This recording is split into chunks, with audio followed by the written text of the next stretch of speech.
You grow up with them your whole life. All of a sudden, you know, they're dying of drug overdoses. They're here one minute and gone the next. Are you concerned about your friend overdosing? Well, if they don't die today, they're just going to die tomorrow. I ended up doing funerals for 2 of those individuals. Families were devastated. You know, we can't police our way out of this. This turned into a huge epidemic. It's a reality that's becoming difficult to ignore. The odds of a fatal drug overdose in many rural communities in Nova Scotia are considerably higher than in the province's largest centres. People are dying at rates never seen before. One woman in northern Nova Scotia is determined to change that. Ashley Legier runs this emergency shelter and support centre in Amherst, Nova Scotia. Once briefly homeless as a teen herself, she grew up in these parts. Her own mother recovered from addiction years ago. Maybe that explains Legier's calling. I had someone come in here the other day who gave me their sobriety date and said if it hadn't been for you and your organization, I'd be dead, or at least wouldn't be sober. And yet she realizes the problem here is so much bigger. Legier says between Cumberland County and nearby Sackville, New Brunswick, she knows of 24 people who have died of drug overdoses since 2019. So substance use has been happening since the time of Dionysus. We're not going to stop substance use. All we're doing is making it safer. Because if you die while you're using substances, there's no chance for you to recover. It's a little much some days, and Reg Katopel is a regular at Legier's facility. He's addicted to crystal meth, which these days is increasingly found laced with fentanyl and xylazine, a powerful animal sedative known as tranq. It's wreaking havoc on the streets of some U.S. cities right now. Katopel knows people in Cumberland County are playing a kind of Russian roulette. I believe people are waking up to the realness of it all. And we've had some ODs and some deaths, some loved friends and some stuff go on. And I think it's brought a lot of awareness to the topic. Our members have been trained with Narcan for, 4 or 5 years. Amherst Police Chief Dwayne Pike and his officers are seeing more evidence of tranq on their regular patrols. I just seen, his teeth were gone. He was, very, very thin, very haggard, sores on his face, sunken eyes.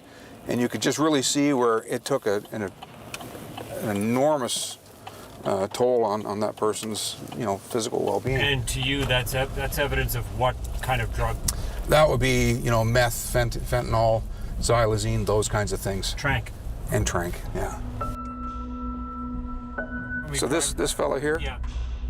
I mean, these are guys that I've known for 20, 25 years. Is that right? And now, unless I really took a really deep, good look in their face, You don't recognize him? No. People once known as a part of the community being lost to the shadows. Frustration with a growing problem has led to a realization that a change in approach is needed. A different kind of solution that, we can't police our way out of. And trying to bring that to the people in the community to make, help them understand exactly how it impacts the individual in the community and whatnot. It's just, my mind has been changed on it, sure, but there's a lot of people out there that still don't really understand exactly how complex it is. In rural communities, there's a lack of so-called harm reduction services compared to larger cities, which might explain the recent uptick in fatal overdoses. But what to do about it? One possible solution might be next door in Sackville, New Brunswick. So what's in here? So this is the vending machine. It's called a harm reduction vending machine. Because it is essentially a gigantic iPad. You're able to watch the naloxone training on the screen, and it shows you what's in the kit, what the resources are, how to get support. Education that might eventually help someone free themselves of the grip of drugs. And you have an injectable naloxone kit. Having resources in your community, having a space that is low barrier, trauma informed and non-judgmental space to access resources, people are 40% more likely to access treatment programs. So just by existing, by not doing anything else, just by existing in your community, people are more likely to access the support that they need to go into recovery programs. So that's just sort of what we're doing here.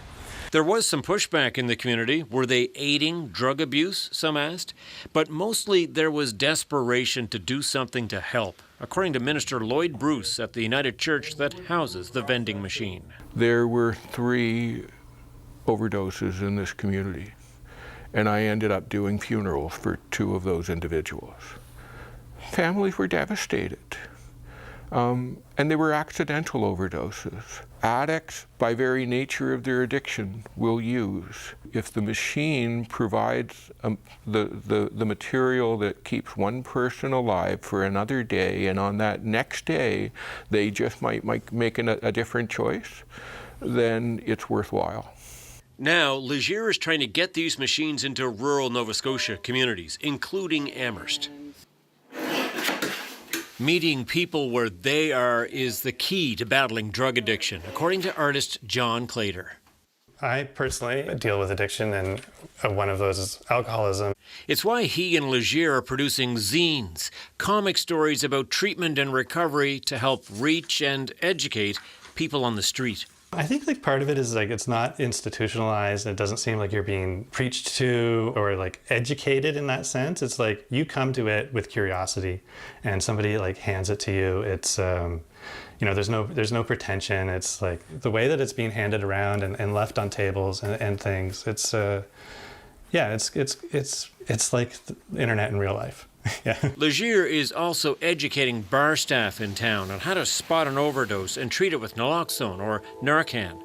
And they believe the number of fatal drug overdoses here is coming down. But back in Amherst, more proof of the challenges ahead. It's not uncommon for my members to come back and say, we're finding that Narcan's not working. With the more powerful tranq mixed into the drugs now on the streets, place a rescue breathing barrier mask if you have one. it means more education for officers too, learning the breathing techniques to try to keep someone alive one more day in hopes they might find recovery tomorrow. I'm not trying to change the world because it seems impossible, but if I change one person's world, that's everything, right? That's the whole thing. Tom Murphy, CBC News, Amherst.